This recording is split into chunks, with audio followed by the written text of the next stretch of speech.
రాష్ట్రం ఆర్థికంగా బాగా లేదు, అప్పు పుడతలేదు, అనా పైసా ఎవడు ఇస్తలేడు.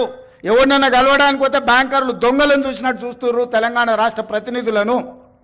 ఎవడు ఢిల్లీకి పోతే అపాయింట్మెంట్ కూడా ఇస్తలేడు, వీడు వస్తే చెప్పులు కూడా ఎత్తుకుపోతాడేమో అన్నట్టుగా ఆ పరిస్థితి ఉంది దేశం ముందల.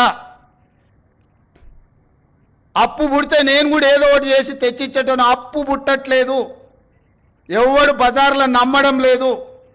స్వీయ నియంత్రణనే దీనికి పరిష్కారము. ఉన్నంతలో గౌరవంగా సంసారాన్ని నడిపితే బజార్లో ఎవడైనా నమ్ముతాడు. వీధికెక్కి రచ్చ చేసుకుంటే కుటుంబం పరువు బజార్లో పడేసుకుంటే ఎట్లుంటుందో, ఉద్యోగ సంఘ నాయకులారా, రాష్ట్ర ప్రభుత్వం అనేది మన కుటుంబము. ఈ పరువును బజార్లో మీరు పడేస్తాము అనంటే కుటుంబ పెద్దగా వద్దు అని నేను విజ్ఞప్తి చేస్తున్నా. ఎక్కడ పోయినా దొంగలాగా చూస్తున్నారు అంటున్నాడు ముఖ్యమంత్రి. మరి దొంగను దొంగలెక్క కాకపోతే ఎట్లా చూస్తారు?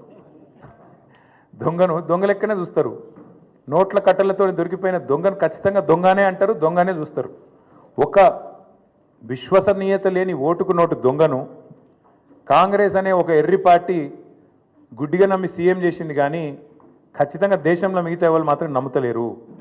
మోసగాళ్లను దొంగలను దొంగలే అంటారు ముఖ్యమంత్రి గారు. ఖచ్చితంగా అది ఈరోజు కాదు, చివరి రోజు దాకా కూడా నీ పరిస్థితి అదే ఉంటుంది, యాద పెట్టుకోని చెప్తున్నా.